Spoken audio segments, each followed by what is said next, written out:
Hi, today we're going to take a look at a short trig review that should help everybody get ready who's in calculus to get ready for all of the problems we should be seeing that use trigonometry. So I want to go through a few of the basics here of trigonometry that you'll need. And really the first thing we want to take a look at is what we call our unit circle, It's called this because the radius of this circle is 1 unit. You can see that each point, that I've highlighted on the circle is 1 unit away from that origin. Remember that this circle is really just on a coordinate axis here, where each of these points around the origin, 1 unit from the origin, is our circle. This is what we've got. It's just a circle centered at the origin. So the ordered pairs that correspond to these points, we go right 1, up 0. This point is across 0, up 1. This ordered pair is left 1, up 0. And this one at the bottom is across 0 and then down 1. These are just the XY coordinates that are on this unit circle. And in trigonometry, we're going to count these points as directions and angles. We start with 0 radians. Up at the top, this one is considered pi over 2 radians, or you can think of it as 90 degrees. It makes a little right angle. But in calculus, we really don't use degrees. We use radians in calculus. This angle is pi radians. And at the bottom, we have 3 pi over 2. And so this is how we count around our circle. This can also be considered 2 pi is once around the circle.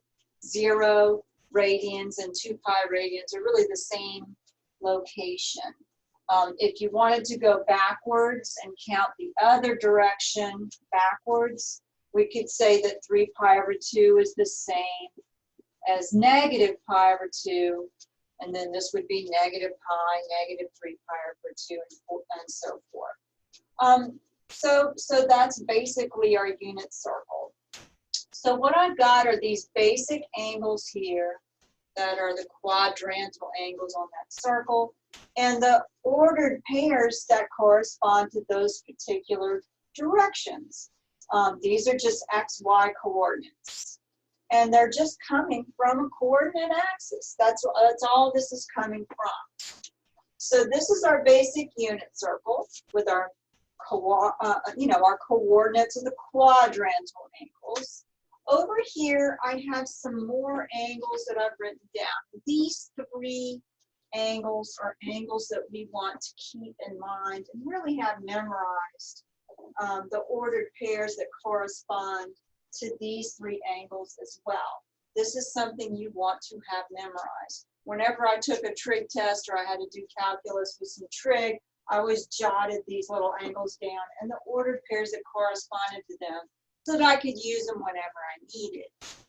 Again, these are just X, Y coordinates, the same as these are X, Y coordinates. If I said, where are these angles located? Pi over 6 is about here.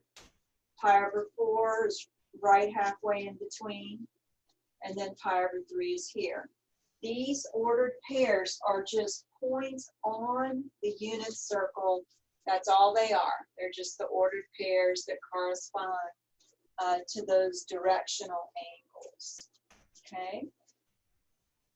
When we have these 6 trig functions, again, all of this stuff that I'm writing down here is information you want to have memorized or that you can kind of remember, sketch out for yourself, or remind yourself of as you work trig. All of this X and Y is coming from the X and Y coordinates we have just been writing down for these special angles and for these quadrantal angles. So when I say the sine of some angle theta is y, and I said, well, what's the sine of pi over 6? And I'd say, well, let me look at pi over 6. And since the sine of that angle pi over 6 is supposed to be the y coordinate, I could tell you that the sine of pi over 6 is 1/2 because 1/2 is the y part of that ordered pair. That's all that it's saying. So all of these things, again, we should be able to find the 6 trig functions, and the way I always remembered them would be sine is y, cosine of the angle is x, tangent is y over x. And then I always would think of the other 3 as just the reciprocals of those basic first 3 functions. Cosecant of an angle is the reciprocal of sine. Okay, so if you have y, the cosecant of that angle would be 1 over y. You just flip it over. Secant of an angle is the reciprocal of cosine, and cotangent of an angle is just the reciprocal of tangent. So you really have all of them that you can figure out. So suppose I said, I want to find the tangent, let's say, of pi over 3. And I need to find the tangent of pi over 3. Well, tangent of an angle is y over x. So I'm going to look at pi over 3 and say, all right, well, the y part is root 3 over 2 over, and then the x part is a 1/2. So the tangent of pi over 3 would be the y, root 3 over 2 over the x, 1/2. Just multiply, right? Dividing by 1/2 is the same as multiplying by the reciprocal, 2 over 1. And here, when I cancel, I end up getting the square root of 3. So I know that the tangent of pi over 3 is just the square root of 3. What if I wanted to find, let's say, the secant of pi over 4? So let's try another one. Let's find the secant of pi over 4. All right.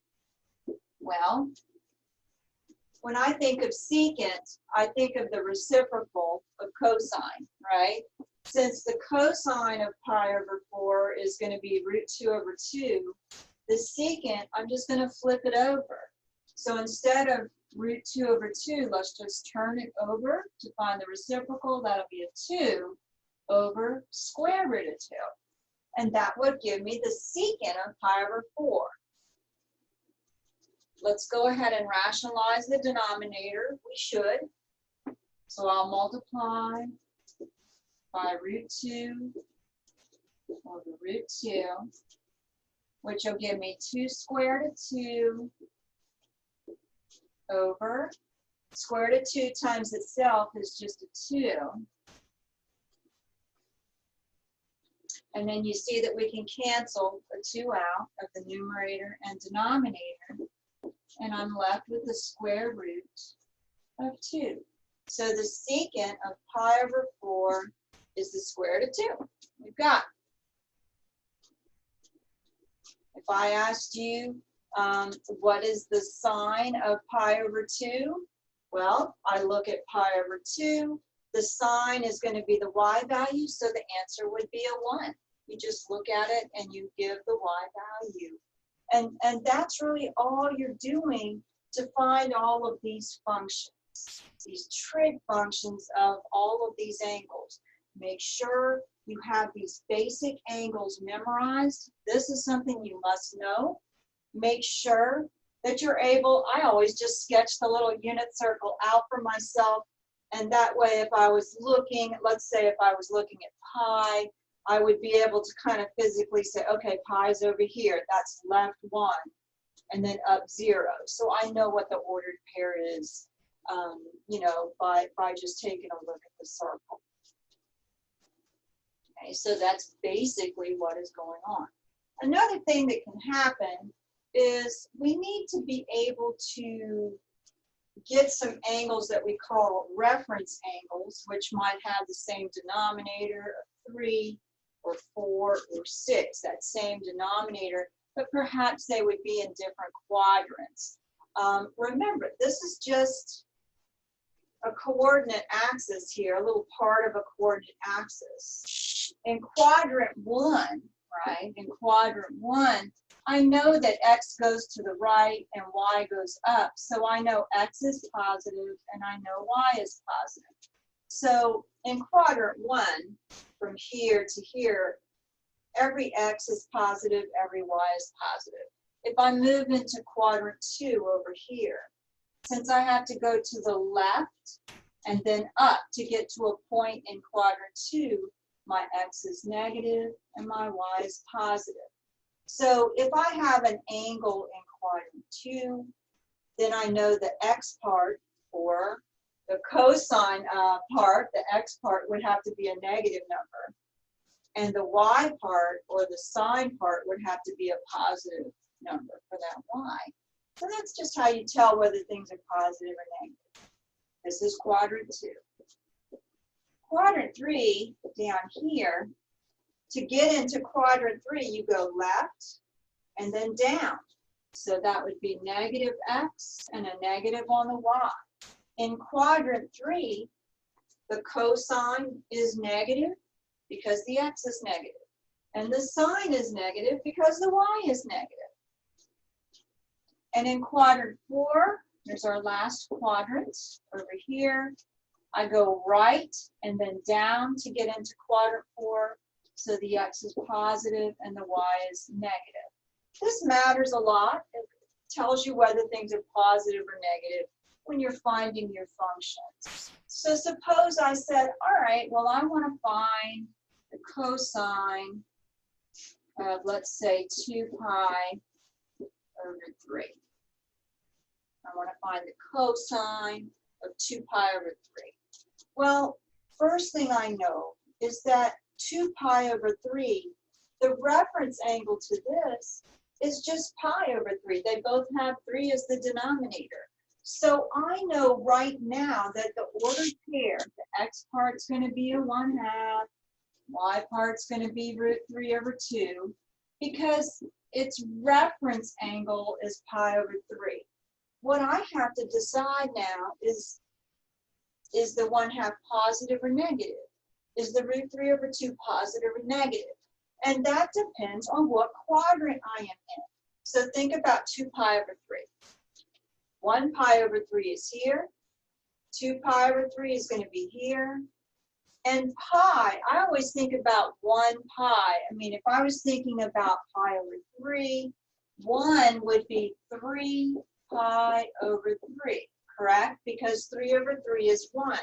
So if I know 3 pi over 3 is right here where 1 pi is, 2 pi over 3 is a little less than that. And that's why I know that this is going to be in quadrant 2.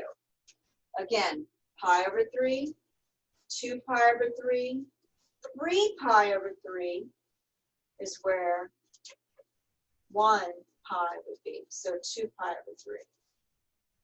If this is in quadrant 2, now I know everything I need. Because in quadrant 2, the x is negative and the y is positive. So now I can answer my question. The cosine of 2 pi over 3 is the x part of that ordered pair. It's a negative 1/2. So I can answer my question, negative 1/2.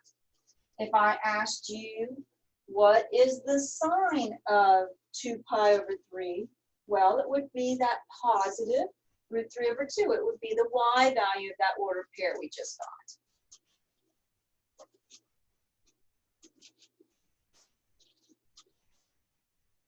If I had the same, let's continue with pi over 3 again, and just think about what's the ordered pair that goes with, I just looked at 2 pi over 3. What if I wanted the cosine of 4 pi over 3? What if I wanted 4 pi over 3? Again, what I would do to figure out what quadrant I'm in, I know the reference angle is pi over 3, so I know the x part's 1/2. The y part is root 3 over 2. I just need to find out positive or negative for those things. What quadrant is it in? Well, again, 1 pi, if I look at the denominator of 3, would be 3 pi over 3. 3 over 3 is 1. So I'm thinking, here's 3 pi over 3. 4 pi over 3 is a little past that, and that moves it into quadrant 3. So this is in quadrant 3. Again, 1 pi over 3, 2 pi over 3, 3 pi over 3 is 1 pi, and then a little past it, 4 pi over 3 would be in quadrant 3. We've got it. And I know that it's a negative x and a negative y. The reference angle was pi over 3. So I know what x and y goes in. And I could easily find anything from that. If I wanted the cosine of 4 pi over 3, I'd say, well, it's the x part of that coordinate. It's negative 1/2. So negative 1/2 would be that answer. If I looked at 5 pi over 3, again, 3 pi over 3, 4 pi over 3, 5 pi over 3 would be in quadrant 4, where the x is positive and the y is negative. And I could, again, just find anything I wanted.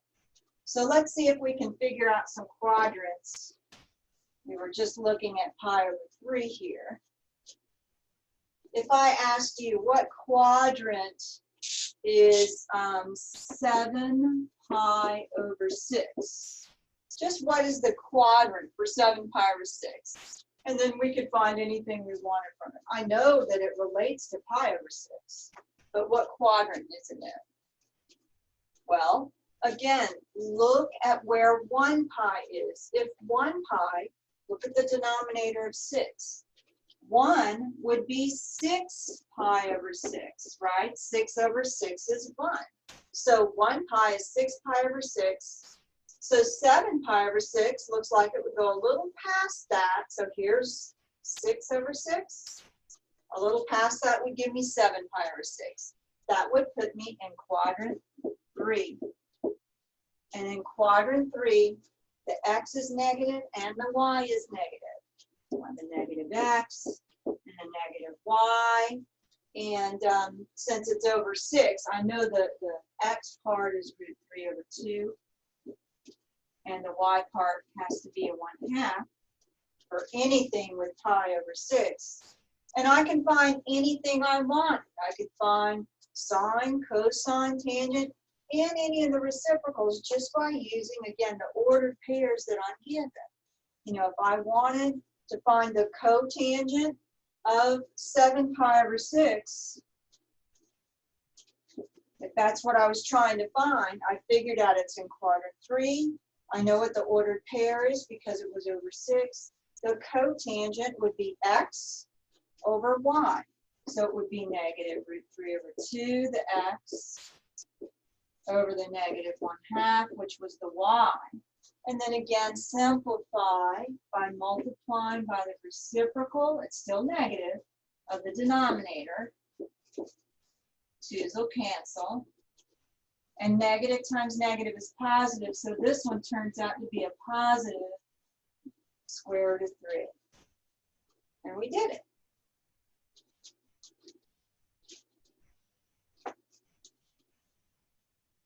So I like to always think of where is 1 pi. 1 pi, if I was looking at thirds, would be 3 over 3, or 3 pi over 3.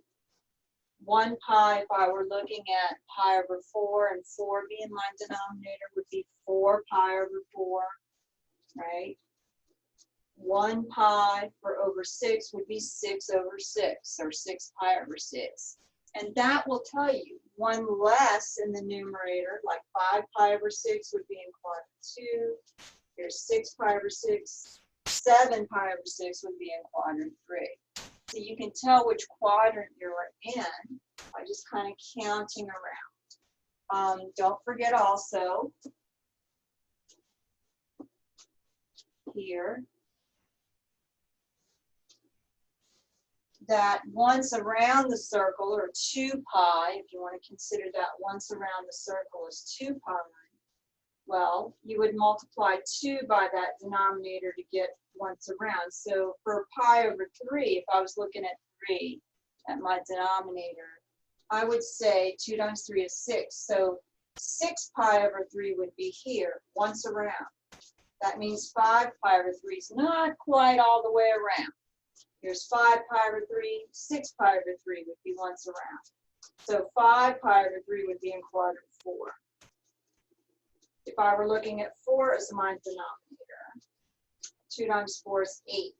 So 8 pi over 4 would be once around the circle, 8 pi over 4.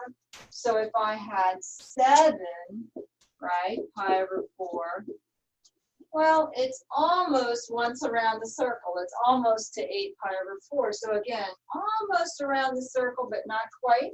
Again, I could say that that's in quadrant 4. This is a quadrant 4 angle because it's almost to 8 pi over 4, which is once around the circle. For 6 being my denominator, again, 2 times 6 is 12. So I could say that 11 pi over 6, if I had that and I was looking at it and wondering, you know, what's the ordered pair that corresponds. 12 over 6 would be once around the circle. Well, this is only 11 pi over 6, so not quite once around the circle. Again, here is another quadrant 4 angle, 11 pi over 6 in quadrant 4. Not quite 12 pi over 6. And once you know which quadrant you're in, again, all that's telling you is what is x, positive or negative, what is y, positive or negative.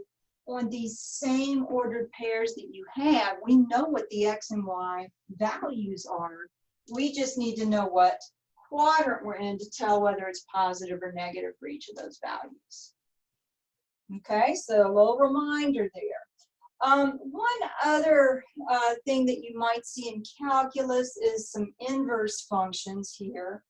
If I had, let's say, the inverse, it looks like a -1 power, but this is an inverse sign of some number. What you are trying to find is the angle theta. Like the angle, the sign of this angle gives me this number. So when you see this, it looks like a -1 power, but it's an inverse symbol.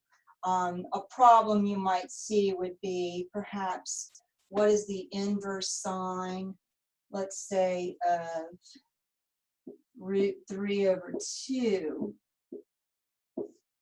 And you're trying to tell me, well, what is that? What is the inverse sign of √3 over 2? Well, you're looking for the angle that has a sign, which is √3 over 2. So when I look at the angles, I see right here that the y value, or the sign of this angle, pi over 3, is √3 over 2.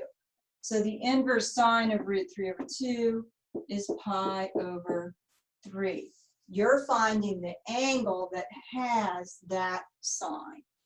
Okay, you're finding the angle that has that sign. And the same for all of these. We have to be a little bit careful with where the angles are, because with the inverse functions, if you recall from back in your trig class, inverse sign of some number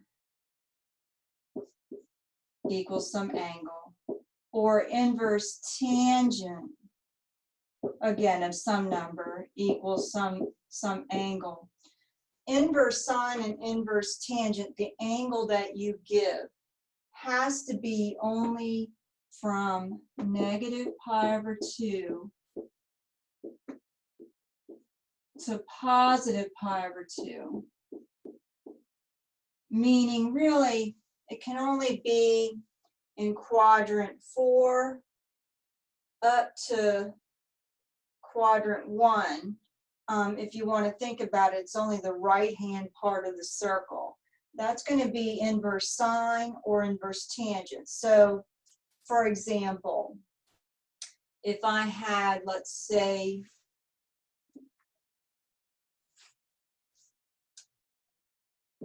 the inverse tangent of, let's say, negative square root of 3. We were looking at finding, we found the tangent of pi over 3 to be square root of 3. So we've kind of done this a little bit before, but we're trying to find out what angle has a tangent which is negative square root of 3. I already know what the reference angle is. It's pi over 3. And the reason I know pi over 3 is the reference is because that tangent of pi over 3 was root 3 over 2, the y, over 1/2 the x. And when I simplified it, we've done this before today, you got root 3. So everything's going fine. I know the reference angle is pi over 3 because the tangent of pi over 3 is going to give me square root of 3. But this is negative, so the tangent of pi over 3 is going to be a positive number because pi over 3 is in quadrant 1. Since it's negative, I know that inverse tangent can go into quadrant 4. And really the easiest way to put it into quadrant 4 is by putting a negative on the angle. So instead of going up pi over 3 and getting into quadrant 1, I start here and go down pi over 3 and get myself into quadrant 4.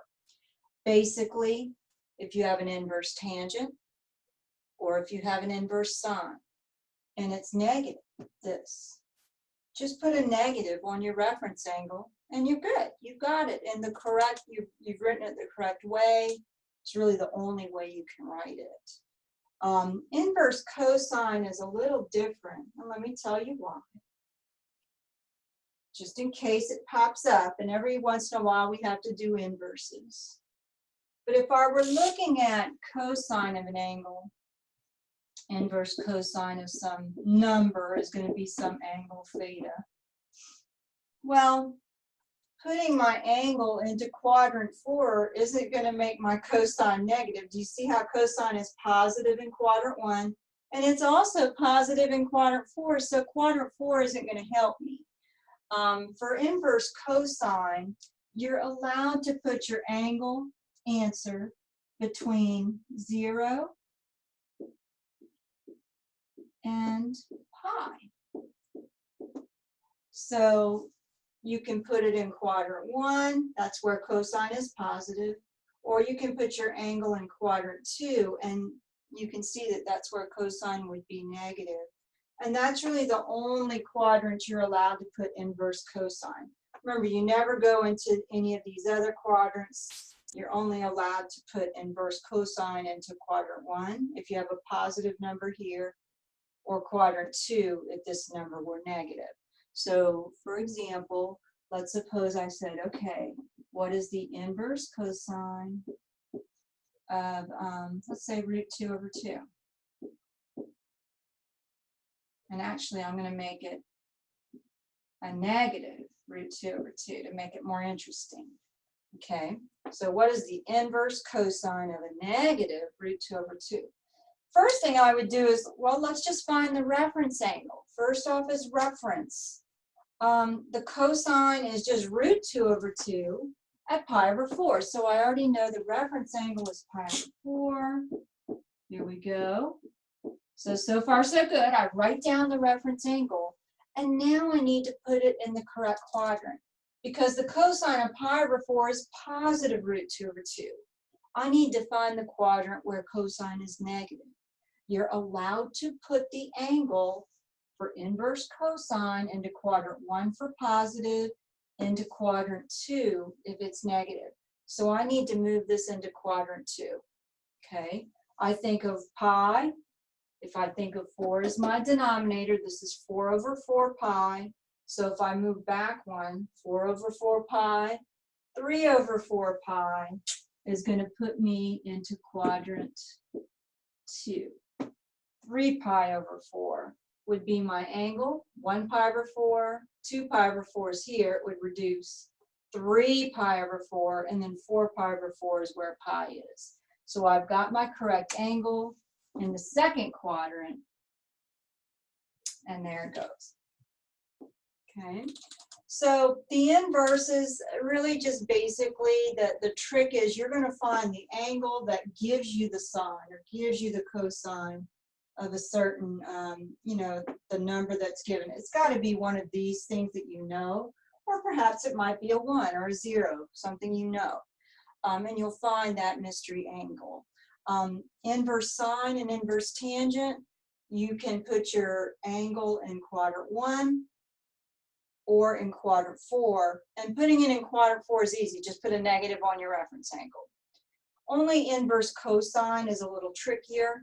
You can put your angle in quadrant 1, or if you have a negative here, you are allowed to put your angle in quadrant 2. So you have to think a little extra to put that angle into quadrant 2. So I hope that this helped you out. I hope this reminded you of some trigonometry that maybe you've forgotten about over the semesters. Hopefully you're prepared now to do your trig in calculus. Have a great day, and thank you for your attention.